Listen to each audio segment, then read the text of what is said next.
اس کے علاوہ جو ہے عید الفطر کے چند مسائل بھی آپ کے سامنے رکھ دیتا ہوں۔ عید الفطر کے لیے یاد رکھیے کسی میٹھی چیز کے کھا کر عیدگاہ جانا یہ سنت ہے۔ آپ صلی اللہ علیہ وسلم عید الفطر کی نماز کو عیدگاہ جاتے تو 1 کھجور، 3 کھجور، 5 کھجور طاق عدد میں کھجوریں کھا کر نکلتے ہیں۔ یہ بھی ایک عجیب بات ہے کہ امت مسلمہ کے بہت سے لوگ عید کے دن بھی روزہ رکھتے ہیں نا، فجر سے لے کر عیدگاہ جانے تک روزہ۔ یہ کون سا روزہ ہے مجھے تو نہیں پتہ، اور روزے کی کون سی قسم اتنی شارٹ وہ بھی میرے کو پتہ نہیں اس کی کوئی کہ کہاں سے آئی ہے۔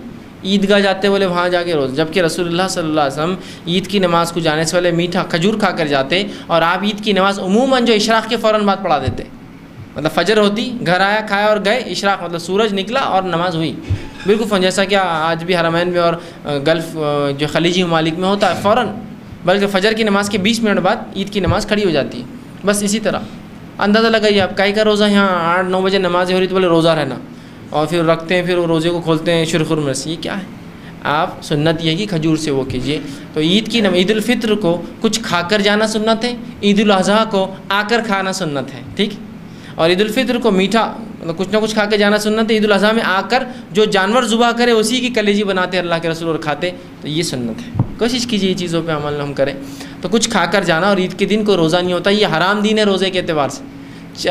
جو ہے 5 دن ایسے ایام ہیں جن میں روزہ رکھنا حرام ہے، ایک عید الفطر، دوسرا عید الاضحیٰ، اور باقی ایام تشریق کھانے پینے کے دن جو ہوتے جو عید الاضحیٰ کے بعد چلتے ہیں۔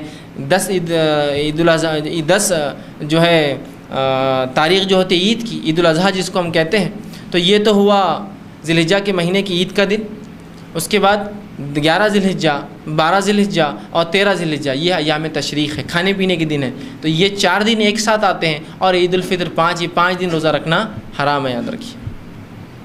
تو عید کے دن کوئی روزہ نہیں ہوتا، اتنا چھوٹا روزہ تو ہوتا ہی نہیں کسی بھی حال میں، ٹھیک؟ جو لوگ رکھتے ہیں اکثر لوگ سمجھتے ہیں روزہ رہتا اور پھر کھجور کھانا، روزہ کھولنا اور پھر عیدگاہ جانا، درست نہیں ہے، کوئی روزہ نہیں عید کے دن۔ تو میٹھی چیز کھا کر آپ جائیں گے، بالخصوص کھجور، اور وہ بھی طاق عدد میں 1، 3، 5، ٹھیک ہے؟ لیکن سلسلے کو جاری ہی مت رکھیے آپ، 1 کھا لی، اب 2 کھا لی، اب 3 کھا لیتا، پھر 4 کھا لی، 5 کھا لیتا، 6 اور کھجور کھاتے بیٹھے ہوئے آپ ادھر، ٹھیک؟ یہ درست نہیں، مقصد یہ کہ آپ کچھ کھا کر جا، رسول اللہ کو بتانا تھا یہ چیز، ٹھیک؟ اسی طرح نماز عید کے لیے پیدل جانا اور پیدل واپس آنا سنت ہے۔ سواری پہ جانا آنا کوئی حرام نہیں ہے، کوئی غلط عمل بھی نہیں ہے، لیکن اگر آپ پیدل جا سکتے ہو اور آ سکتے ہو تو یہ زیادہ بہتر ہے، اور یہ سنت کا درجہ رکھتی ہے۔ رسول اللہ صلی اللہ علیہ وسلم عیدگاہ جاتے اور آتے پیدل، اور ایک راستے سے جانا اور دوسرے راستے سے آنا یہ بھی سنت ہے، مطلب جاتے وقت ایک راستہ اختیار کیجئے، آتے وقت دوسرے راستے سے آئیے، ٹھیک ہے؟ یہ بھی سنت ہے، کوشش کرے کہ اس پہ عمل کرے۔ اسی طرح عیدگاہ جانے آنے کا راستہ بدلنا یہ بھی سنت ہے۔ نماز عید کو بستی سے باہر عیدگاہ میں پڑھنا یہ سنت ہے، اور اللہ کے رسول ہمیشہ اس کو بستی سے باہر کھلے میدان میں پڑھتے تھے، جو کھلا ہو، آسمان کے نیچے کوئی چیز ہو۔ تو کوشش کریں ہم اور آپ بھی کہ ہم کھلے میدان میں جو کہ عیدگاہ ہوتے ہیں، عیدگاہ میں جا کر یہ نماز پڑھنے کی جو کوشش کریں، ٹھیک ہے؟ نماز عید کے لیے خواتین کا بھی جانا جو ہے یہ سنت ہے، اور بلکہ کچھ نہ ہو سکے تو کم از کم عید کے دن تو خواتین نماز کو ضرور جائے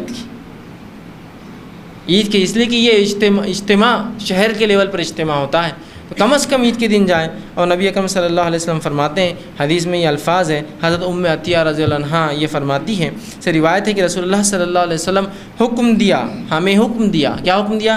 کہ دونوں عیدوں کے دن ہم حیض والی اور پردہ نشین یعنی تمام عورتوں کو عیدگاہ لے جائیں۔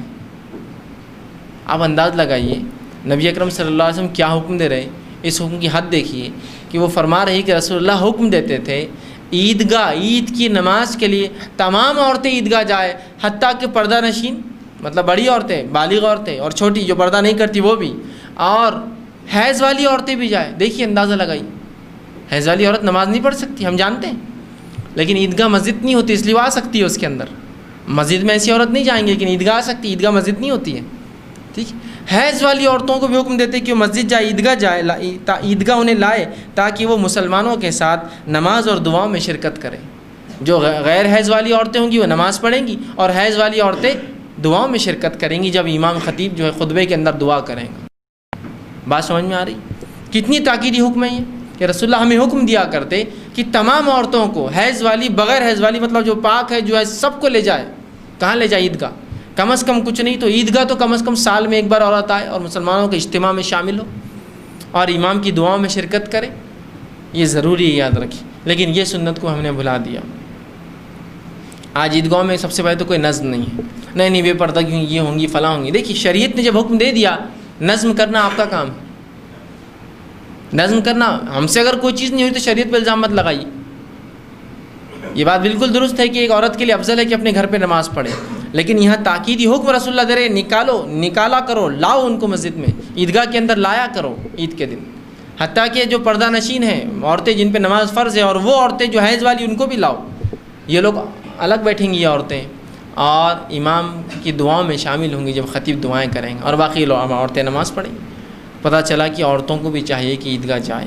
یہ عجیب بات ہے، جو سنت ہے اس کو تو ہم چاہتے ہیں کہ عمل نہ کریں، اور جو غیر سنت چیزیں اس پہ دیکھیے کس حد تک عمل چل رہا ہے کہ اس کی کوئی انتہا نہیں، بلکہ کبھی کبھار لگتا ہے کہ وہ غیر سنت چیزیں ہی دین ہیں، اور جو سنت ہے وہ شاید دین کا کبھی حصہ تھی نہ کبھی رہیں گی۔ اس حد تک ہم نے سنت کو مسخ کر دیا، مار دیا، ختم کر دیا۔ تو عید کے دن یاد رکھیے یہ سنت ہے کہ رسول اللہ تاکیدی حکم دیتے کہ عورتوں کو بھی لایا جائے، ہر عورت عیدگاہ میں شامل ہو، تاکہ وہ خطیب کے ساتھ جو ہے مسلمانوں کے ساتھ رہے، ان کے ساتھ نماز پڑھے اور ان کی دعاؤں میں شرکت کرے۔ بلکہ رسول اللہ صلی اللہ علیہ وسلم عید کی نماز پڑھاتے، مردوں کو خطبہ دیتے، چونکہ انتظام نہیں تھا، عورتیں پیچھے ہوتی تھیں، سنیں، پھر پیچھے جاتے تھے اور عورتوں کو الگ سے واعظ و نصیحت کرتے تھے۔ پہلے مردوں کو کرتے تھے، پھر عورتوں کو بھی کرتے تھے، دونوں کو کرتے تھے، اندازہ لگائیں۔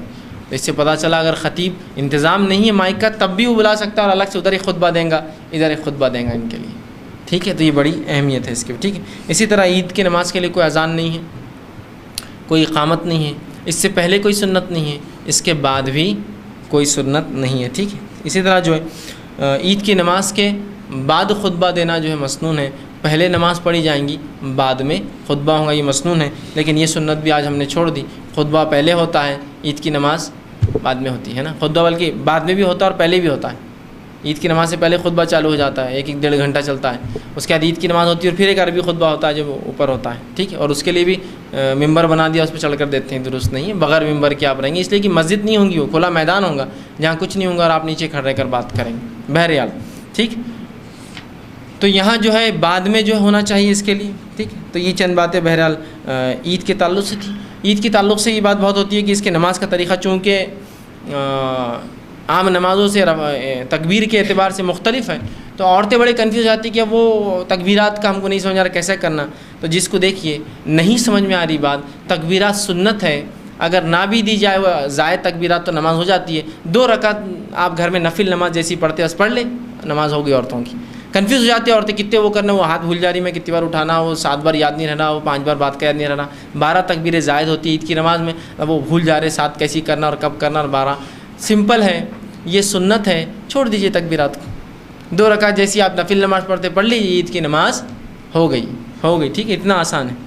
اور جس کو معلوم ہے طریقہ، وہ طریقے کے مطابق پڑھے، جس کو آپ کو مطالعہ کرنا پڑے گا۔ میں 2 منٹ میں نہیں بتا سکتا ہوں، ایسا آپ پھر بولیں گے، پھر کنفیوز بھی سوال آئیں گا، پھر سے بتاؤ، بہت مشکل ہو جاتی ہے۔ کچھ باتیں ایسی ہوتی ہیں جو ہم کو سیکھنا پڑتی ہیں، پڑھنا پڑتا ہے، کھڑے ہو کر عمل کر کے پریکٹس کر کے سیکھنا پڑتا ہے، وہ بتانے سے کبھی کبھار نہیں آتی ہے، سمجھ میں بھی نہیں آتی ہے، ٹھیک۔ تو آپ کوشش کریں کہ ان چیزوں کو پڑھیں، اس کا مطالعہ کریں، ان کو سیکھنے کو۔ جیسا بہت سی بار لوگ ہوتے ہیں تراویح پڑھ کر بتائیے، پچھلی بار سوال آتا ہے آپ 2 رکعت پڑھ کے مسئلہ ہی حل کر دیجیے اب نماز کا، تو بہت مشکل ہے۔ یہ چیز ایسی نہیں ہوتی جب تک آپ خود نہ پڑھیں اور خود اس پہ عمل کر کے مشق نہ کریں، یا دوسرے کو نہ بتائے، دوسرے کسی کو ہمیں کو دیکھو میں جو پڑھی وہ برابر ہے کیا، تب یہ ہوگا۔ اور دین کا معاملہ سیکھنے سکھانے والا ہے، خالی بولنے سے، سننے سے، کسی کے بتانے سے نہیں ہوتا۔ تو کوشش کریں کہ اس کو ہم جانیں۔ تو یہ چند مسائل تھے رمضان کے، اعتکاف کے، عید کے، میں نے آپ کے سامنے رکھنے کی کوشش کی، اسی پر اپنی بات ختم کرتا ہوں۔ اللہ تعالیٰ سے دعا